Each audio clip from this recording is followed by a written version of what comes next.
What if I told you that, one ordinary morning inside a crowded courtroom, a little black girl stood up, looked a powerful judge straight in the eyes, and said, "Free my dad and I'll heal you"? Everyone laughed, the lawyers, the audience, even the guards by the door. They thought it was just a child's desperate plea, a silly outburst from a girl who didn't understand the gravity of what was happening. But within moments, the laughter turned to silence.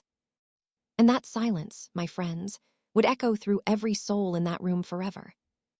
Hey everyone, welcome back to Swift Tale, where we share stories that don't just entertain, they awaken something deep inside us. If you're visiting for the very first time, make sure to like, share, and subscribe, because the story you're about to hear will challenge what you think you know about justice, forgiveness, and miracles that hide in plain sight.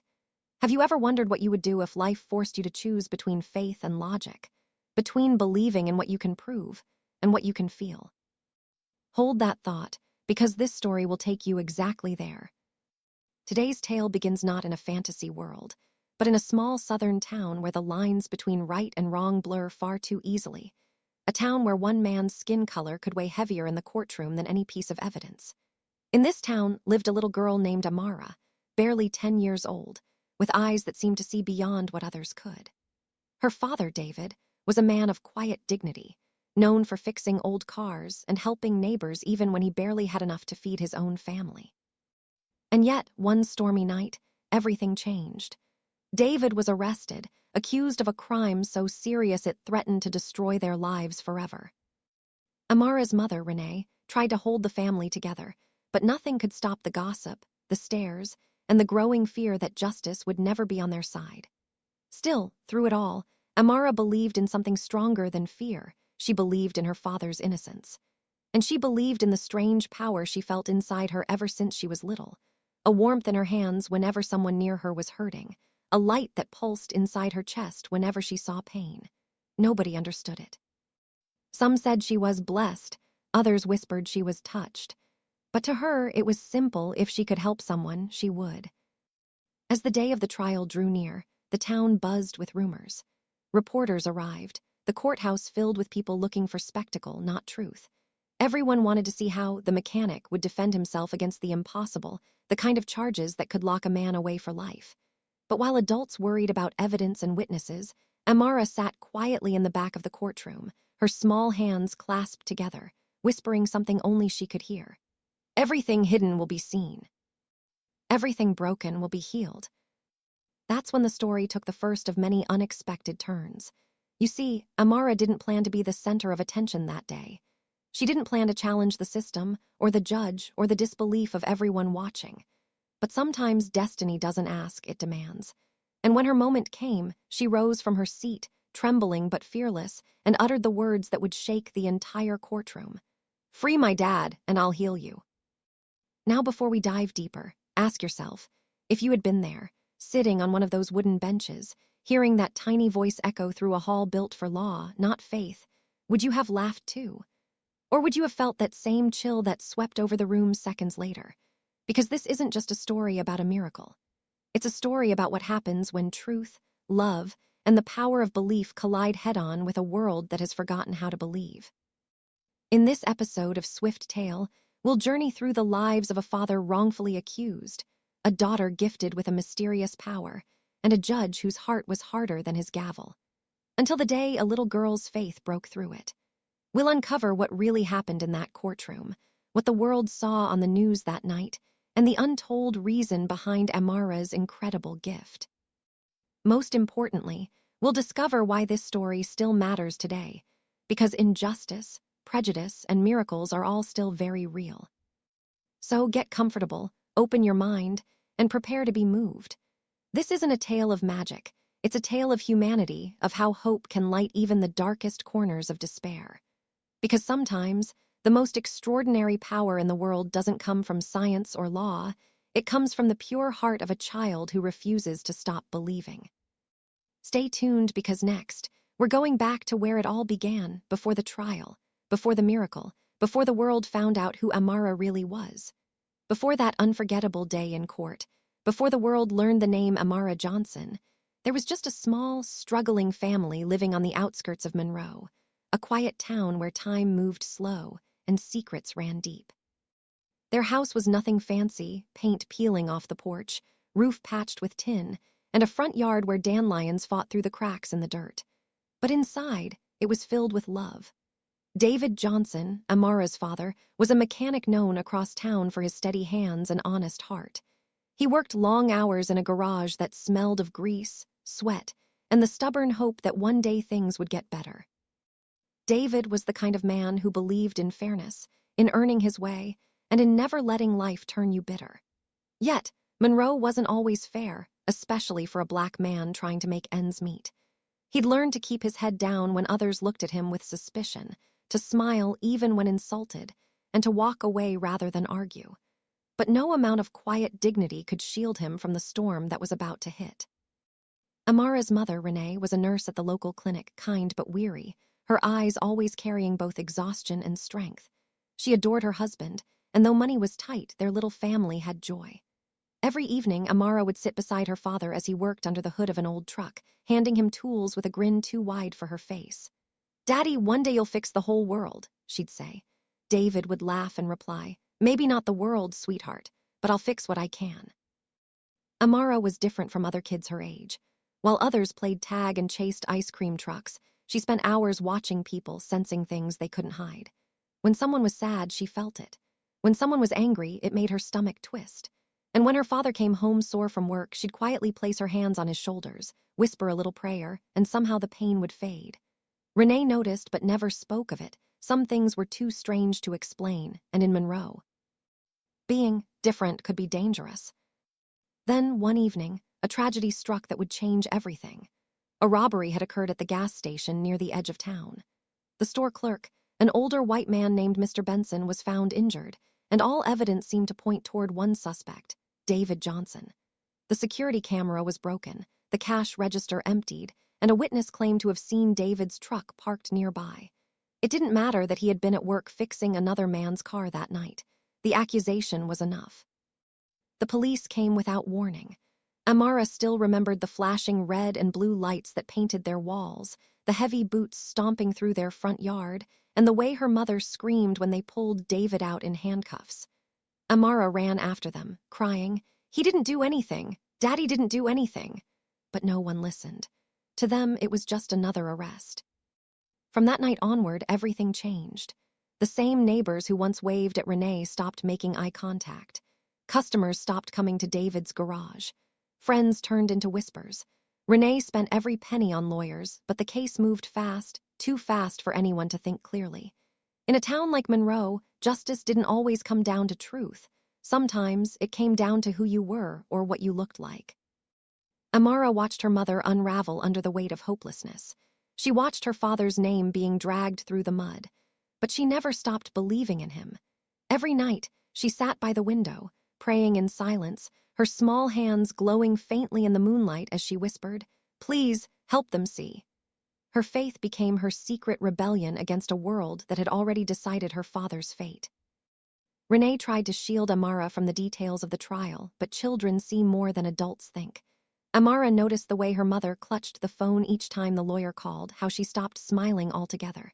She heard her whispering to herself in the kitchen, "They've already made up their minds." Still, Renee refused to give up. "We'll prove he's innocent," she told Amara. "We'll make them see the truth." But even as she said the words, her voice trembled with doubt. The months dragged on. David remained in county jail, awaiting trial. Each visit was a heartbreak, a wall of glass between father and daughter, a phone that carried their voices but none of their warmth. "Don't you worry, my little sunshine," David would say with a tired smile. "Truth always comes out." But Amara could see the pain behind his eyes, the fear that maybe, this time, truth wouldn't be enough. One cold afternoon, Amara and Renee were on their way back from visiting David when they passed by the courthouse for the first time. Amara stared at the building, its stone walls tall and gray, as if built to intimidate. "That's where they'll decide, right?" she asked. Renee nodded, too afraid to speak. Amara's voice was steady, almost eerily calm. "Then that's where I'll go too." From that moment, something inside her changed.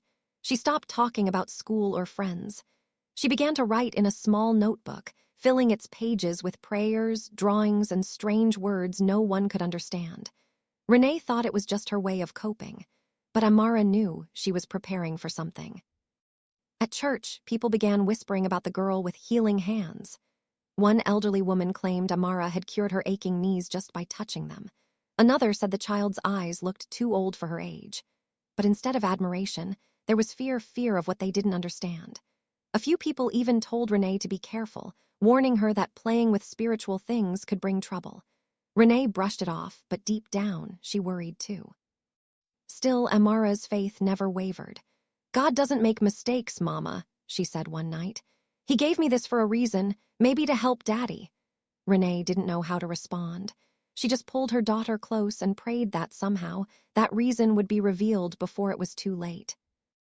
As the day of the trial approached, the town buzzed with excitement like it was some kind of show. Reporters set up outside the courthouse. Commentators debated the case. And in every conversation, David's name was followed by doubt. To most, he was already guilty. But not to Amara. She refused to let go of hope. Every night, she whispered to the stars, "They'll see, Daddy, they'll see." She had no idea that the words she spoke in faith would soon echo in the most unlikely place, the courtroom itself, and that her small voice would rise louder than the gavel that condemned him. Because what no one knew yet, not the judge, not the lawyers, not even her own mother, was that Amara was about to do something that would change their lives forever. The morning of the trial broke gray and heavy, the kind of sky that looked like it carried bad news. The courthouse steps were crowded before the doors even opened. Cameras flashed, reporters murmured into microphones, and townspeople gathered as if they were attending a spectacle instead of a hearing that could destroy a man's life. Inside, the air was thick with whispers and perfume, and the faint rustle of paper as lawyers prepared their cases. Every tick of the clock seemed to echo through the marble halls like a countdown to something inevitable. Renee held Amara's hand so tightly that her knuckles turned white. The little girl looked calm, too calm for her age, her eyes fixed on the tall wooden doors ahead of them. "Are you ready?" Renee whispered. Amara nodded. "I've been ready." When they stepped inside, the courtroom felt larger than life. High ceilings, cold light spilling through stained windows, and rows of faces that turned to stare. Some curious, some pitying, some already convinced they knew how this would end. David was brought in moments later. His orange jumpsuit looked out of place on a man who had spent his life covered in oil stains and denim. When his eyes met Amara, he smiled, that same small, steady smile he always gave her, one that said, "Don't be afraid." But Amara could see the fatigue etched in his face, the defeat that had begun to creep in despite his faith. She wanted to run to him, to hold him, but the guards stood between them like walls. Then came the judge. Judge Harold Mason, tall, stern, and unbending, was known for his intolerance of nonsense. People called him the Iron Gavel. He had presided over hundreds of cases, and not once had anyone seen him show mercy where the law said otherwise. He adjusted his glasses, glanced over the courtroom, and began with a tone as cold as the marble beneath his bench. "Court is now in session. The state versus David Johnson." His gavel struck, sharp and final, like the closing of a coffin lid. The prosecutor stood, a slick man with confidence carved into every gesture. He spoke of evidence, motive, and witness testimony. He painted David as desperate, angry, and reckless. "Ladies and gentlemen of the jury," he said, packing slowly, "the evidence will show that this man, faced with financial ruin, took matters into his own hands and robbed the very store that had once helped him." The words dripped with certainty. Each one felt like another chain around David's neck. The defense attorney, an overworked public defender with too many clients and too little time, did his best. He spoke about David's clean record, his service to the community, his dedication to his family. But his voice wavered. Even he seemed to know the odds were stacked. Every argument he made felt like throwing pebbles at a mountain. From her seat in the back, Amara watched every expression, the smirks, the doubts, the quiet judgments. She didn't understand all the legal terms, but she understood pain, and she could feel it in the room. Fear, anger, pride, and something darker that lingered near the judge, something that made her chest tighten. She whispered softly to herself, words her grandmother had once taught her. "Light finds truth." During recess, the courtroom emptied into the hallway. Reporters swarmed around anyone willing to speak. "Do you think he did it?" one woman asked another. "I heard they found his fingerprints on the counter," came the reply, even though it wasn't true. Lies traveled faster than facts in Monroe. Renee pulled Amara close, shielding her from the noise. "Don't listen to them," she murmured. "Keep your eyes on your daddy." When court resumed, the clerk called the next witness, the store clerk himself, frail but eager to point a trembling finger. "That's him," he said, voice shaking. "I saw him near the register." The prosecutor smiled like a man who already had the verdict. The defense objected, but the judge waved it away. "Overruled," he said curtly, barely glancing up. Each word of accusation struck like a hammer. David sat still, shoulders straight, but Amara saw the flicker of hurt in his eyes. Her small hands gripped the edge of the bench until her nails dug into the wood. She wanted to scream, to tell them they were wrong, but her mother's hand on her shoulder kept her silent. "Patience," Renee whispered. "We'll have our turn." But patience was growing harder to hold. Then something strange happened. As the prosecutor presented evidence, a grainy photo, a bag of fingerprints, a list of supposed witnesses, Amara felt the air shift. A faint hum filled her ears, the same one she always felt before something changed. She blinked and saw, just for a moment, a faint shimmer of light around her father. It was warm, familiar, and it pulsed like a heartbeat. She looked toward the judge and saw the opposite, a shadow clinging to him, heavy and suffocating. He rubbed his chest once, grimaced, then continued as if nothing was wrong. Amara's pulse quickened. She could sense pain coming from him, not guilt, but something deeper, something physical. She leaned toward her mother. "He's hurting," she whispered. "The judge," Renee frowned. "What do you mean?" "His heart," Amara said simply. "He's sick." Renee hushed her, afraid someone might overhear. But Amara wasn't wrong. Judge Mason's hand trembled slightly as he lifted his gavel again, though he tried to hide it. By late afternoon, the courtroom was weary. The jurors shifted in their seats, the lawyers repeated themselves, and the truth felt farther away than ever. David looked at his family one last time before being led back to holding. His eyes said what words couldn't: "I'm sorry." As the judge began to announce the recess before the next day's session, Amara felt something in her break. She couldn't sit still anymore. The unfairness of it all pressed down on her chest like a weight she couldn't carry. She stood up suddenly, her small voice cutting through the murmur of the crowd. "He didn't do it!" Heads turned. Gasps filled the room. The bailiff started toward her, but before he could reach her, she stepped forward again, trembling but fearless. Her mother tried to pull her back. "Amara, no," but she wouldn't stop. She looked straight at the judge, her voice steady now. "You're sick," she said quietly. The room froze. Judge Mason blinked, startled. "What did you say?" "You're sick," Amara repeated, louder this time. "I can help you, but you have to help my dad." Laughter rippled through the courtroom. The prosecutor smirked, the spectators chuckled, and even one of the guards shook his head. "Free my dad," Amara said again, her tone unshaken. "Free my dad and I'll heal you." Judge Mason's face turned pale. For a second he looked like he might speak, but no words came. The laughter grew louder until his gavel slammed down with a thunderous crack. "Order! This is a court of law, not—" He stopped mid-sentence, his hand clutching his chest. His breath caught. The gavel fell from his fingers and hit the floor. Chaos erupted. People shouted, the bailiff rushed to the bench, and the clerk screamed for help. Amara didn't move. Her eyes never left the judge. "It's time," she whispered, stepping forward. Renee tried to stop her, but something unexplainable was already in motion. And in that single heartbeat, the laughter that had filled the courtroom vanished, replaced by a silence so deep it felt sacred.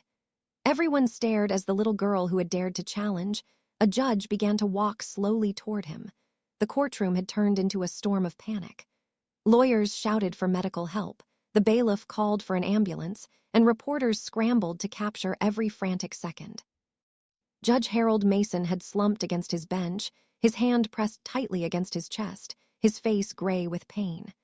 For the first time in his long, powerful career, he looked helpless. People whispered words like heart attack and collapse, their voices trembling with fear. But amid the chaos, one small figure stood calm: Amara. Her mother screamed her name. "Amara, don't!" As the little girl began walking slowly toward the bench.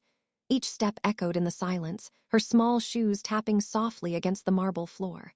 The bailiff extended a hand to stop her, but something about her gaze, wide, glowing, unafraid, made him freeze in place. Even the air seemed to shift around her, warm and heavy with something unexplainable. She climbed the first step to the bench, her hands trembling but her expression serene. The judge gasped for breath, beads of sweat rolling down his forehead. His lips moved soundlessly, trying to speak. Amara reached out her tiny hand, her voice calm and clear. "I told you, Judge," she said softly. "You're sick, but I can help." The prosecutor shouted, "Get that girl away from him!" But the bailiff hesitated. For reasons no one could understand, no one dared to touch her. The crowd that had laughed only moments ago now watched in stunned silence. Renee clutched her chest, torn between fear and awe, whispering prayers under her breath. Amara placed her hand over the judge's chest. Her eyes closed, her face peaceful. For a moment nothing happened, and then a faint light began to pulse beneath her palm, soft and golden, like sunlight breaking through clouds. The judge's breathing, once shallow and ragged, began to steady. The tremor in his hands stilled. His body, which moments ago seemed to collapse under invisible weight, now straightened slowly as color returned to his face. The entire courtroom gasped. "Doctor!" someone yelled, but the doctor who rushed forward froze halfway, staring in disbelief. The heart monitor in his hands showed a steady, normal rhythm. "That's impossible," he muttered. The judge opened his eyes that now looked at Amara not with confusion, but with something closer to wonder. What did you do?" he whispered. Amara smiled faintly. "I told you I could heal you." The silence that followed was thick enough to break hearts. No one spoke. No one breathed. The same people who had mocked her stood frozen, their laughter turned to trembling awe. Renee, tears streaming down her face, whispered, "Dear Lord." The judge sat still for a long time, his hand hovering over the place where her palm had rested. He could feel his heart beating strongly, the pain that had haunted him for years gone. His doctor had warned him months ago about his condition, about how stress and anger were wearing his body down. He'd ignored every warning, confident that he was untouchable.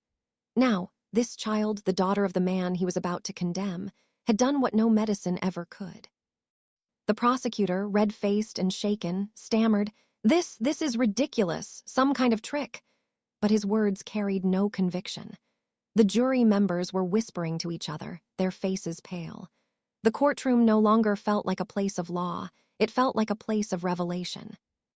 Amara turned to the crowd, her voice soft but powerful. "My daddy didn't do anything wrong, he's good, he helps people. I just wanted you all to see what I see." Her eyes glistened as she looked at the judge. "Now you know what truth feels like." The judge could barely speak. He leaned forward, his voice trembling, not from weakness but from emotion. "Child, what's your name?" "Amara," she said. "It means grace." He nodded slowly, as though the name itself held meaning he couldn't yet grasp. The paramedics arrived, insisting on checking him, but he waved them off. "I'm fine," he said quietly. "Better than I've been in years." The courtroom was buzzing now, 1,000 murmurs blending into disbelief and wonder. Reporters whispered into their microphones, capturing the impossible scene. One of them muttered, She healed him, on camera." The bailiff, who had once mocked her under his breath, now looked at her like she was something sacred. David, from the defendant's stand, could only stare. His heart pounded in his chest as he watched his daughter, his little girl, standing before the most powerful man in the county, turning the impossible into reality.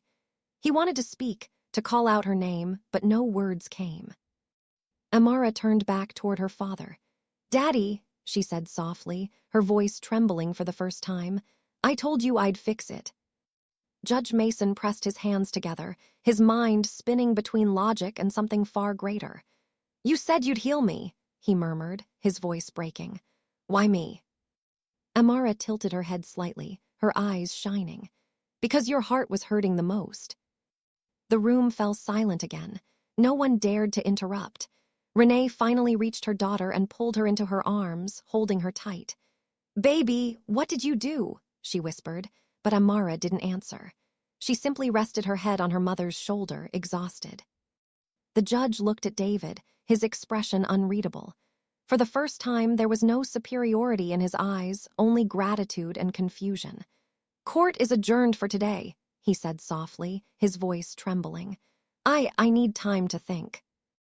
As the gavel came down, the sound echoed differently this time. It wasn't cold or final. It was uncertain, human. The crowd began to file out, still whispering, still glancing back at the girl who had done what no one could explain. Outside the courthouse, the story spread like wildfire. News vans lined the street. Headlines began forming before the ink could dry. Miracle in Monroe, child heals judge during trial. Everyone had seen it, the cameras, the witnesses, the entire town.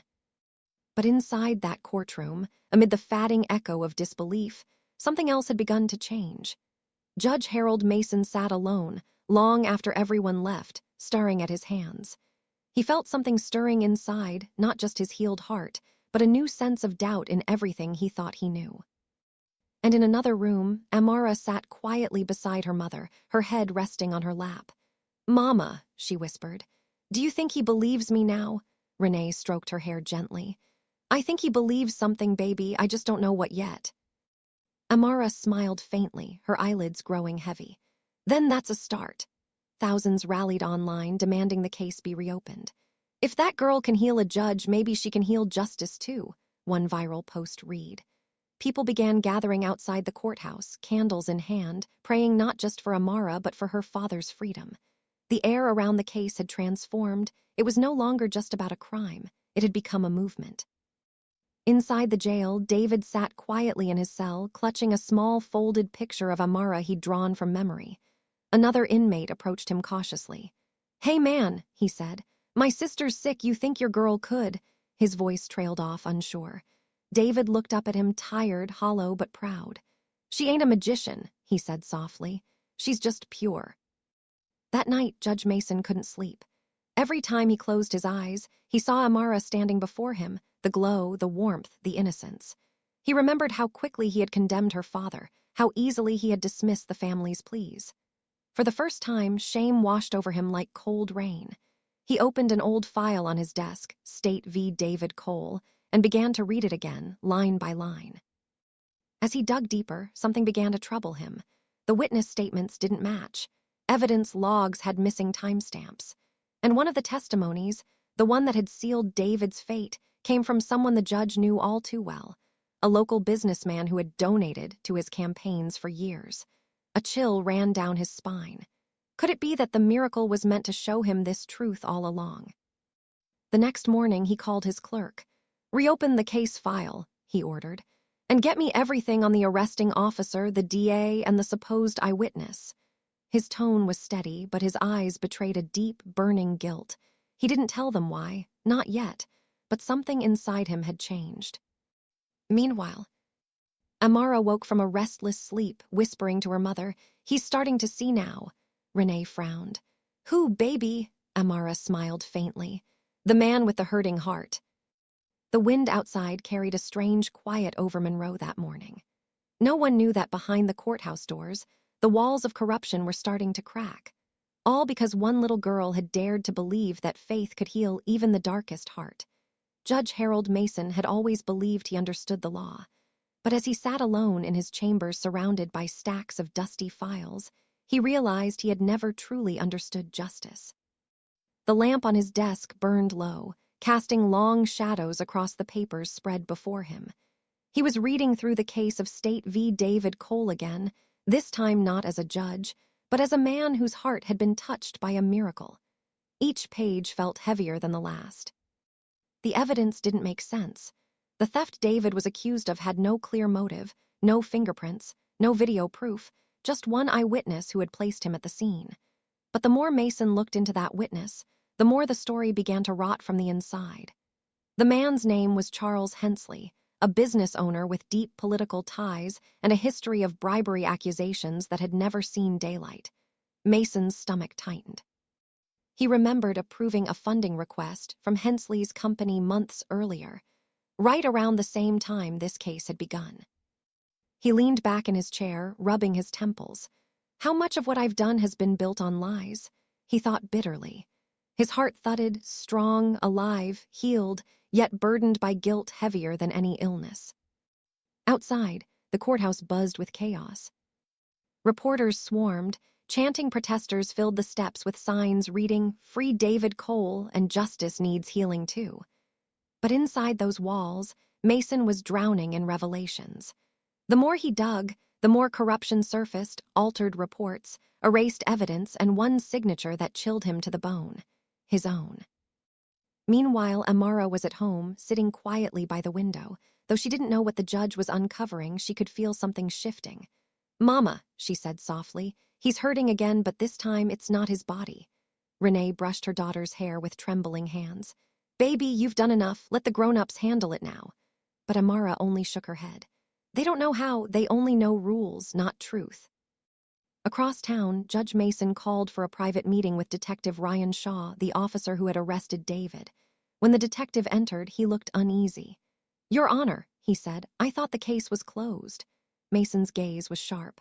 "Then why are there missing timestamps and redacted statements? Who ordered those changes?" Shaw hesitated, then finally sighed. "Sir, the DA's office wanted it buried. They said the suspect had to take the fall. Orders from above." "Above?" Mason demanded. The detective nodded grimly. "Cole Enterprises, they own half the town. The man David supposedly robbed, he works for them." The judge's face hardened. Cole Enterprises. The same name etched into the courthouse donations plaque. The same people who had financed his campaigns. The same group whose legal victories he had quietly favored for years. His breath caught. This wasn't just corruption. It was his corruption, and it had cost an innocent man his freedom. For the first time in decades, Judge Mason felt the walls close in. He stood abruptly, the chair scraping the floor. "Detective, I want every file, every report, every body cam recording from that night. If anyone asks, tell them it's a court order." That evening, Mason returned home exhausted, his conscience heavy but his resolve sharp. He sat at his desk and wrote a personal letter to the state Supreme Court, requesting a full judicial review. He knew what this meant. His career, his reputation, his legacy, all of it was about to crumble. But maybe that was the price of redemption. Outside, the world was spinning faster. Amara's healing had become a global story. Pilgrims and journalists were flooding Monroe, hopping to glimpse the miracle girl. Some came seeking faith, others came seeking fame. But Amara wanted none of it. She spent her evenings drawing pictures for her father, whispering to the sky, "Hold on, Daddy. The truth is coming." Back in the courthouse, Judge Mason discovered something even darker. A secret meeting transcript between the DA and Hensley, planning to frame David as the culprit for a crime that never actually happened. They had stolen money themselves and pinned it on the easiest scapegoat, a struggling black mechanic with no power and no connections. When Mason read those words, his hands trembled. Tears blurred the ink. "My God," he whispered, "what have we done?" He looked up at the portrait of his late father hanging above the bench, a man who had once told him, "Justice isn't about power, son. It's about peace." For the first time in years, Mason felt those words sink deep into his heart. The next morning, he made a decision that would change everything. He scheduled an emergency court session. He didn't tell anyone what it was for not the DA, not the press, not even his own clerks. But word spread quickly. By noon, the courthouse was overflowing with spectators and cameras. Among them sat Renee and Amara, holding hands, not knowing what to expect. Mason entered the courtroom in silence. His face looked different, older, humbler, and yet somehow lighter. He took a deep breath before speaking. "Before we begin," he said, his voice steady, "I must make a confession." The crowd hushed instantly, every eye fixed on him. He looked directly at David Cole and then at little Amara. "A few days ago," he continued, "I was given something that no doctor could give a second chance. And now, it's time I give one too." The room erupted with murmurs. Cameras flashed, but Mason's voice cut through the noise like thunder. "I hereby order a full reopening of this case, effective immediately. And this time, we're going to find out who the real criminals are." Amara smiled faintly. Renee's eyes filled with tears. As the gavel struck, it sounded not like punishment, but like justice waking up from its sleep. The courthouse had never been so full. Reporters pressed against the walls, microphones in hand, cameras flashing like lightning. People from every corner of Monroe and far beyond had come to witness what was being called the miracle trial.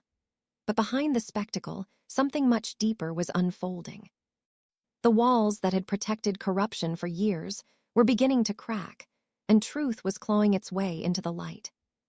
Judge Harold Mason sat at the bench, his hands clasped tightly together. The man who once commanded silence through fear now commanded it through honesty. His voice was calm but heavy with purpose. "This hearing," he said, "is not about miracles. It's about justice, long denied, long buried." Across the room, David Cole sat quietly, shackled but with his head held high. His eyes found Amara sitting in the front row beside her mother, and for the first time in years, he smiled.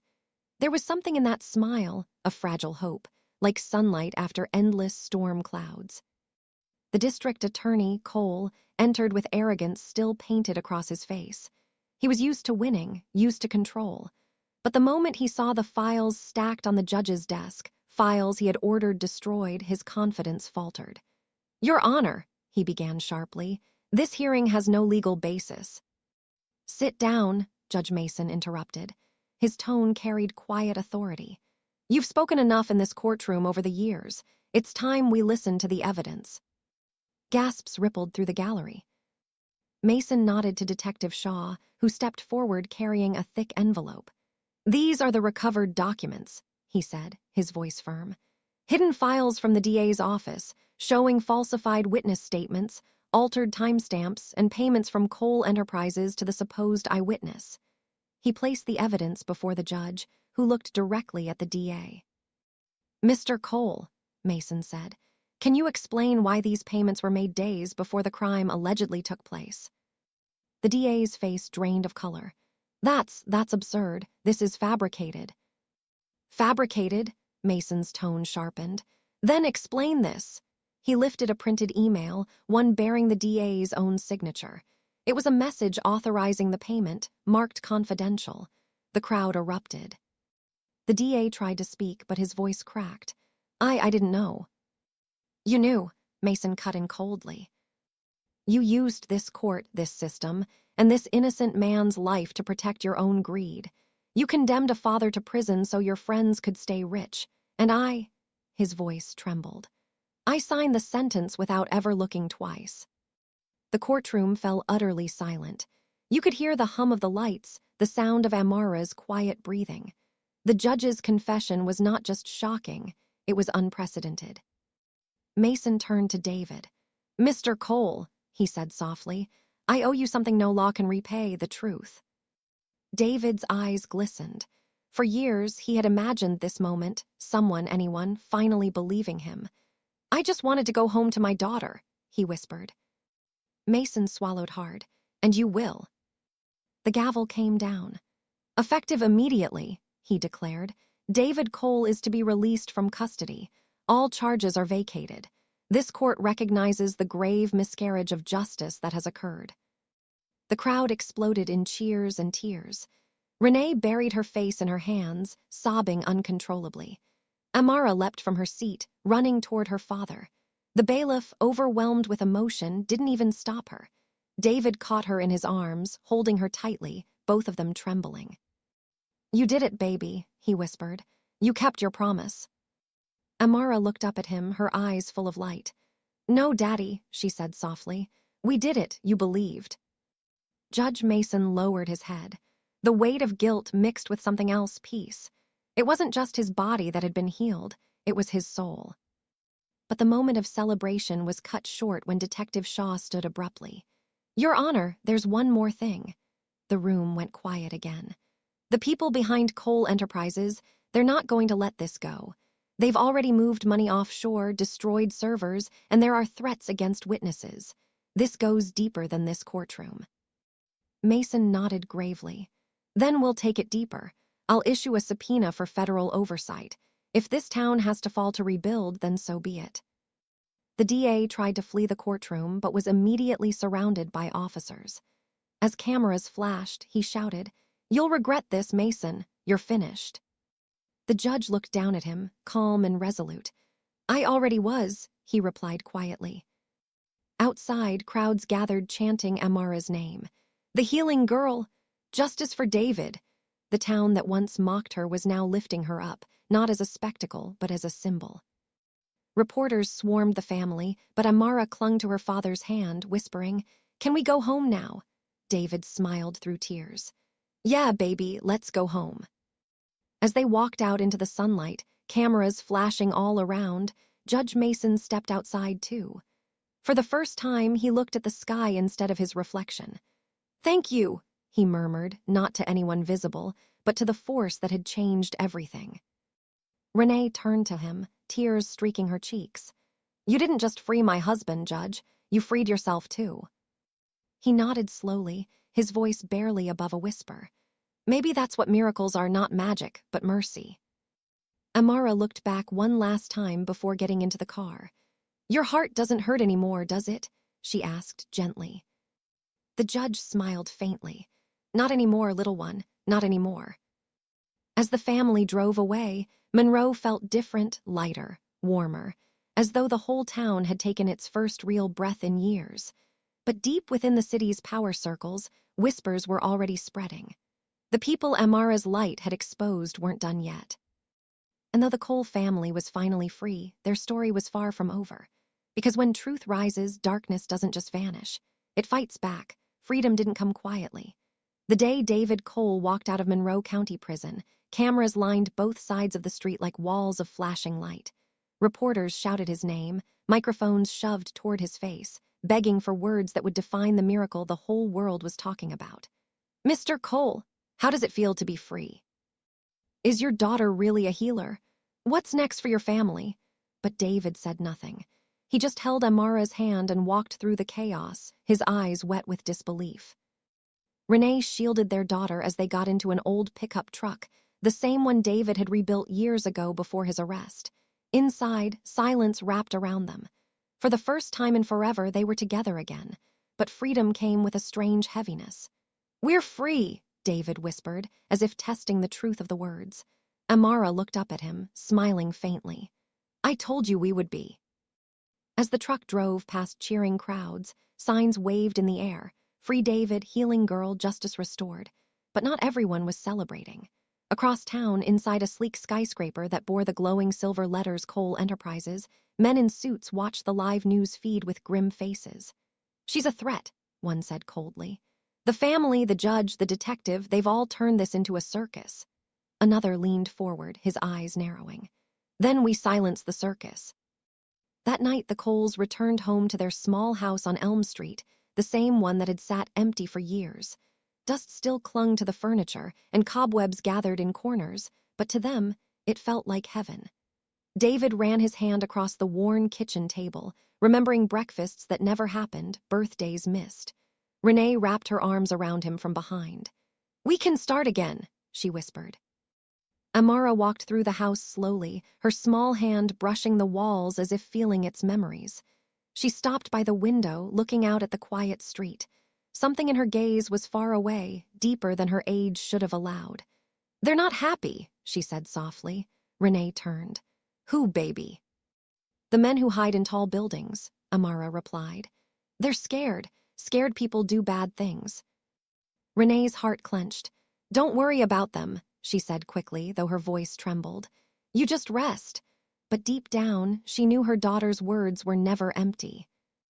The next morning, their yard was filled with people, neighbors, strangers, and journalists from every major network. Some brought flowers. Others brought sick relatives hopping for a touch, a prayer, a miracle. "Please, Amara," one woman sobbed, clutching a child in her arms. "Just one touch." Another man knelt, tears streaming. "You saved that judge. You can save my wife." Amara's big brown eyes filled with confusion. She backed away, clutching Renee's dress. "Mama, I didn't do it. I just listened. I just cared." Renee tried to calm the crowd, but they wouldn't leave. Some were desperate, others angry when their prayers went unanswered. By evening, what had started as admiration had turned into a storm. Headlines split into two sides. "The Miracle Child, Proof of Divine Power and Fake Healing, the Hoax of Monroe." Judge Mason saw it all unfold from his living room TV. His heart ached. He had given public testimony clearing David's name, but that didn't stop the gossip. They'll destroy that little girl, he whispered to himself, just like they destroyed him. He picked up the phone and called Detective Shaw. We need to protect her. They won't stop at rumors. Meanwhile, Amara couldn't sleep.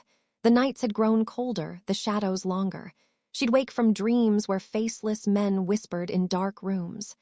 They're trying to cover the truth again, she said one night, sitting up suddenly. Renee hurried to her side.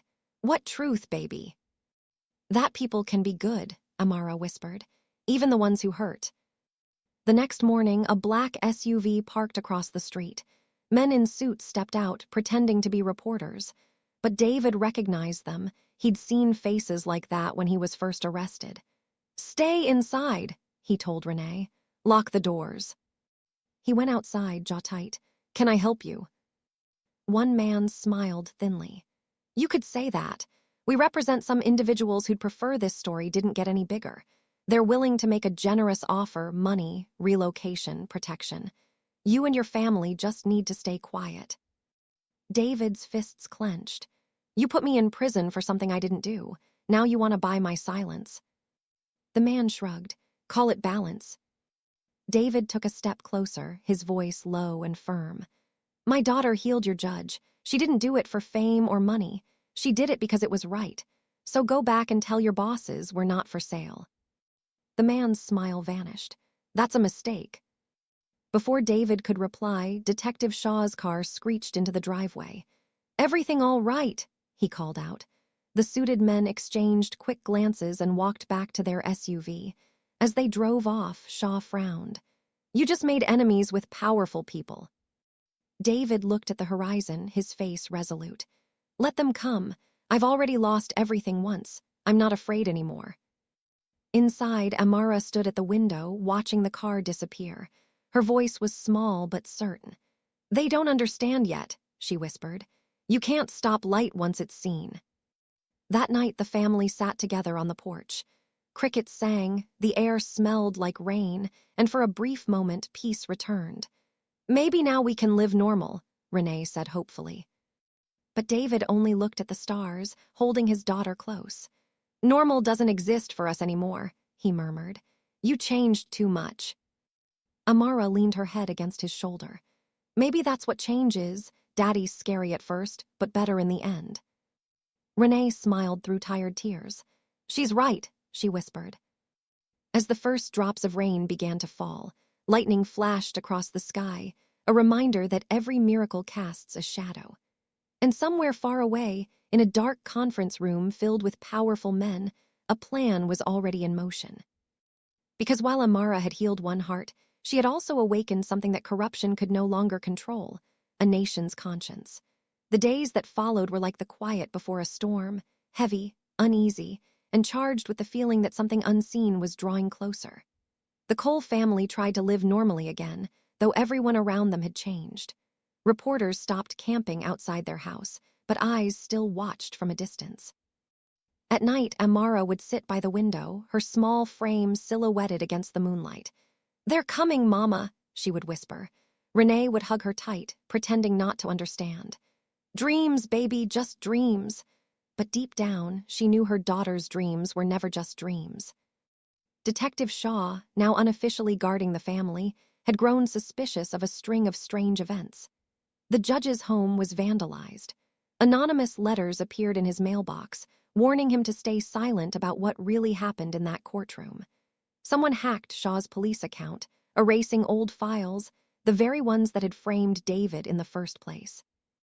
The deeper he looked, the clearer it became. The same network that had destroyed David's life was back in motion, desperate to bury the truth once more. Meanwhile, Amara began feeling weaker. Her once glowing energy dimmed, and she complained of hearing loud whispers that no one else could hear. Renee panicked, fearing her daughter's miracle had come with a price.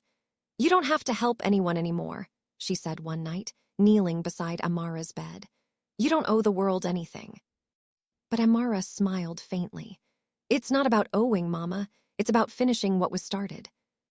David sat in silence, torn between fear and faith. You've done enough, he told her. You brought me back home. You healed that judge. You don't have to prove anything. Amara reached for his hand. It's not about proof, Daddy. It's about peace. Then, one cold November evening, the storm truly began. The power went out across the entire neighborhood, every light, every screen gone. The air outside carried a strange hum, like metal grinding against the wind. David grabbed a flashlight and opened the front door just as two black SUVs rolled up silently. Men in dark coats stepped out, faces hidden beneath caps. They moved like shadows, disciplined and dangerous. Renee's heart dropped. "It's them," she whispered. "The men from before." David motioned her, and Amara behind him. "Go to the back room. Don't come out until I say." Detective Shaw's car was nowhere in sight. He'd been called away on a fake emergency. The Cole family was alone. The front door burst open with a violent kick. Flashlights swept through the living room. "Mr. Cole," a cold voice shouted, "you should have taken the offer." David lunged forward, grabbing one of the intruders. They wrestled, crashing into the old kitchen table that splintered under their weight. Renee screamed as another man reached for Amara, but before he could touch her, a blinding light filled the room, not from the lamps, but from her. It was soft at first, like the glow of a candle, but it spread fast, brilliant, gold alive. The men stumbled back, shielding their eyes, their guns clattering to the floor. The house seemed to hum with energy, the air vibrating like the inside of a storm. Renee fell to her knees, crying. David froze in awe. Amara's eyes were open, calm and steady. "No more lies," she said softly, her voice echoing as if carried by something greater than her. "No more hurt." The men dropped to the ground, writhing not in pain, but in some strange surrender. When they looked up, their faces were wet with tears. One of them whispered, trembling, "What is she?" David stepped forward, shielding his daughter. "She's my child," he said firmly, "and she's the reason I still believe there's good left in this world." Moments later, sirens wailed in the distance. Detective Shaw's car came skidding into the yard, headlights slicing through the darkness. He rushed in, gun drawn, but when he saw the scene, he lowered it slowly. The men were on their knees, unarmed, sobbing quietly. "What happened here?" he asked, his voice breaking the silence. David looked at his daughter, who was now faint, barely standing. "She made them remember," he whispered. Renee caught Amara as she fell. "Baby, stay with me," she cried. Amara smiled weakly, touching her mother's cheek. "Don't cry, Mama. I'm not leaving. I'm just resting." The ambulance arrived minutes later. Paramedics rushed in, but their monitors went wild. Amara's heart rate was steady, her pulse strong, but the machines couldn't register it properly. It was as if her body existed on two frequencies, one human, one beyond. As they drove her to the hospital, the judge and Shaw followed close behind. Reporters once again flooded the scene, their headlines exploding across the world. "Girl who healed a judge, stops attackers, miraculous light witnessed by dozens." Divine power or science, the miracle child strikes again. Inside the hospital, Amara lay peacefully in bed, a small smile on her lips. David held her hand. "You saved us again," he said quietly. Amara turned her head toward him, her eyes glowing faintly in the dim light. "I didn't save you, Daddy. We saved each other." Outside her room, government officials began to gather, some curious, others afraid. The world wanted to test her, study her, own her.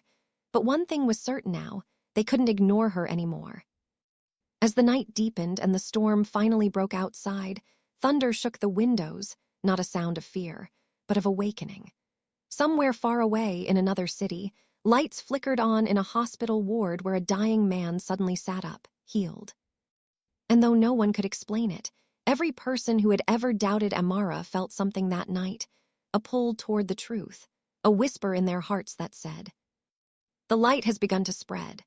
The world had seen many things, wars, inventions, miracles claimed and forgotten, but never had it witnessed a story quite like Amara Cole. The girl from a small southern town, once laughed at in a courtroom, had now become a symbol of hope that stretched across nations. In the weeks following the incident, news outlets around the globe carried her story. Scientists debated endlessly, theologians prayed, and skeptics searched for proof. But amid all the noise, Amara herself stayed silent. In her hospital room, sunlight streamed through the blinds, painting golden lines across her small frame. Machines hummed softly, but she no longer needed them. Doctors had confirmed what they could not explain. Her body was perfectly healthy, her vitals steady, her brain waves calm, yet her energy levels were unlike anything they'd ever seen. One researcher whispered, "It's as if her cells respond to emotion, to love itself." David and Renee sat by her bedside every day. The judge came too, no longer wearing his robe of authority but instead a look of humility. He had resigned from the bench and started a foundation for wrongful convictions in David's name, the Light Project. It was his way of repaying the debt no justice system could measure. Detective Shaw had become the family's protector and friend. Every now and then, he'd bring flowers for Amara, saying with a smile, "The girl who healed my heart deserves the best garden." But beyond the calm of that hospital, something greater was happening. Across towns, people began reporting strange phenomena: hospital patients recovering suddenly, fractured families reconciling, even crime rates dropping in communities that had gathered to pray for Amara. The press called it the wave of healing. One evening, a global news channel broadcast a live special, "The Girl Who Healed the Judge 1 year later." The segment showed videos of people lighting candles, holding signs that read, "We believe in the light." Millions tuned in. But in her hospital room, Amara wasn't watching television. She was looking out the window, smiling faintly as if listening to something far away. Her father noticed.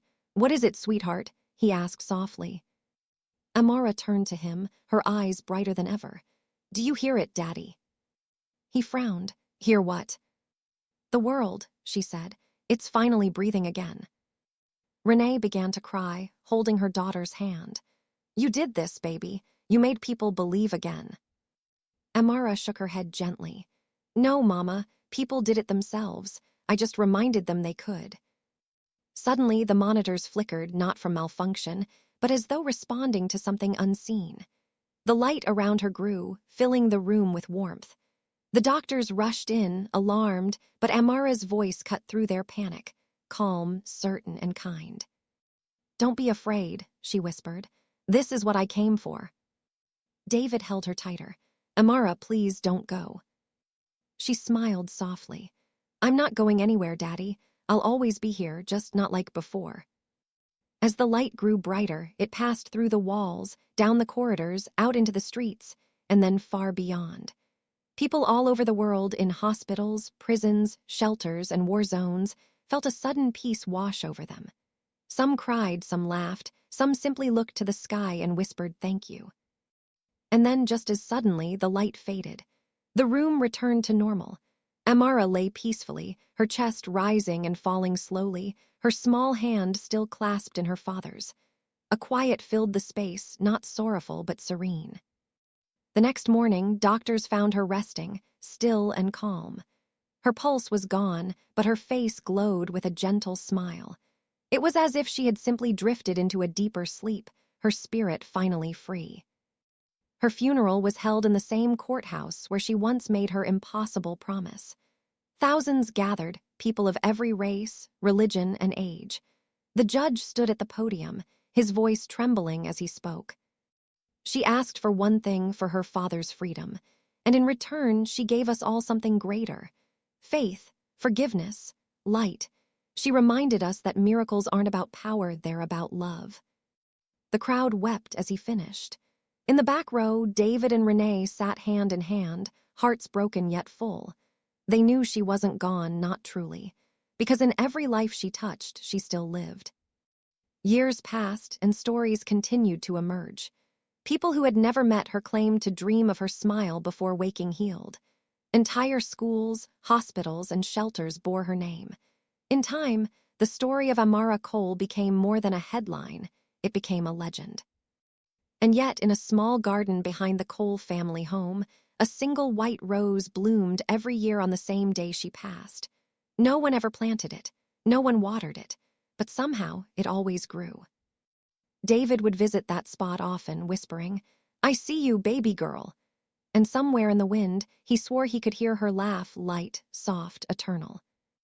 Final thoughts, and call to action for your YouTube video ending. And that, my friends, is the incredible story of Amara Cole, the girl who made the world believe again. Her words, "Free my dad and I'll heal you," began as a promise, but ended as a miracle that changed humanity forever. If this story touched your heart, don't forget to like, share, and subscribe to Swift Tale for more powerful, emotional stories that remind us what it truly means to be human. Dizzy. And tell me in the comments, do you believe in miracles? Would you like me to now give you 10 ultra-realistic AI image prompts, one for each section of your story, to use as visuals or thumbnails for your video?